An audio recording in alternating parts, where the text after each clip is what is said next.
اور پھر اللہ سبحانہ وتعالی نے کیا فرمایا کہ ایمان والوں کو اللہ پر ہی بھروسہ کرنا چاہیے. دنیا کی کسی بھی انسان کی طرف ہماری ایکسپیکٹیشن نہیں ہونی چاہیے کہ دنیا میں فلاں انسان میری مدد کر دے گا، جب مجھے مالی تنگی آئے گی تو میرا فلاں دوست بہت مالدار ہے وہ میری ہیلپ کر دے گا. جمال الوجود بذكر الإله وتصفو الحياة بنور هدى. جمال الوجود لیکن اگر اللہ نے ہمیں چھوڑ دیا، اس کا جو دوسرا اینگل ہے جو اللہ سبحانہ وتعالیٰ فرما رہے ہیں کہ اگر اللہ نے ہمیں چھوڑ دیا تو پھر کون تمہاری مدد کرے گا؟ پھر ساری دنیا کے لوگ مل کے، ساری دنیا کی طاقتیں مل کے بھی ہمارے مسائل کو حل کرنا چاہیں، ہمیں اس سچویشن سے باہر نکالنا چاہیں، ہماری پرابلمس کو ریزالو کرنا چاہیں تو وہ نہیں کر سکتے کیونکہ اللہ نے ہی چھوڑ دیا. اور پھر اللہ سبحانہ نے کیا فرمایا کہ ایمان والوں کو اللہ پر ہی بھروسہ کرنا چاہیے.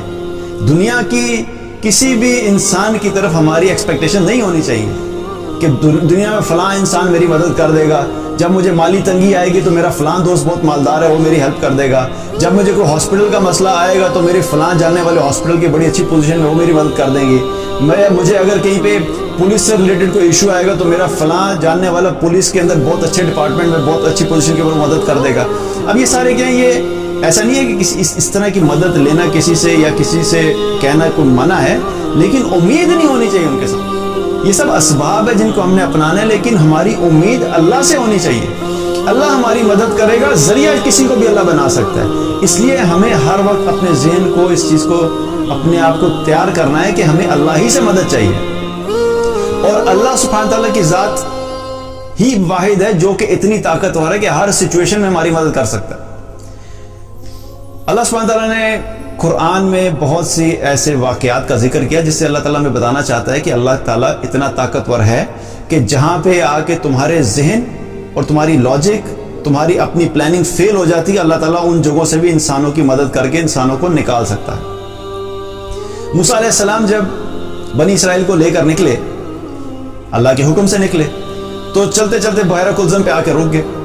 اب آگے پانی تھا اور کچھ ہی دیر میں کیا ہوا کہ پیچھے فرعون کی فوج آنا شروع ہوگی. اب اپیرنٹلی کیا نظر آ رہا ہے، آگے جائیں گے تو پانی میں جا کے مر جائیں گے، رکیں گے تو فرعون کی فوج آ کے ابھی حملہ کرے گی اور تھوڑی دیر میں ختم ہو جائیں گے. تو وہاں پہ تو اب نکلنے کا کوئی راستہ نہیں ہے. اب کس سے مدد مانگی جائے، مدد کیا طلب کی جائے؟ کوئی یہاں پہ کوئی لوگ ہوتے جن سے کہتے ہیں کشتیاں تمہارے پاس ہیں، تمہیں کشتیاں دے دو، وہ بھی نہیں تھا. تو ظاہری اسباب سارے کیا ہیں، بند ہیں. لیکن اللہ سبحانہ تعالیٰ جب مدد کرنا چاہتا ہے تو اللہ تعالیٰ ایسے ذریعے بنا دیتا ہے جو انسان کے ذہن سے بھی بالا تر ہم سوچ بھی نہیں سکتے. موسیٰ علیہ السلام کو جب ان کے حواریوں نے کہا کہ اے موسیٰ، قال اصحاب الموسیٰ انا لمدرکون، اے موسیٰ اب تو مارے گئے، اب کوئی راستہ نہیں ہے. لیکن موسیٰ علیہ السلام کا توکل اللہ پہ اتنا مضبوط تھا کہ انہوں نے فرمایا کلا ان معی ربی سیہدین، ہرگز نہیں، میرا رب میرے ساتھ ہے، وہ مجھے راستہ ضرور دکھائے گا. تو جب اللہ سبحانہ تعالیٰ، جب موسیٰ علیہ السلام نے اللہ پہ توکل کیا تو اللہ سبحانہ تعالیٰ نے ان کو کہا اندرب بعصاک البحر، پانی کے اوپر اپنا عصا مارو. جب انہوں نے پانی پہ عصا مارا تو کیا ہوا، پانی پھٹ گیا اور اللہ تعالیٰ نے پانی کے درمیان سے ان کے لیے راستہ نکالا.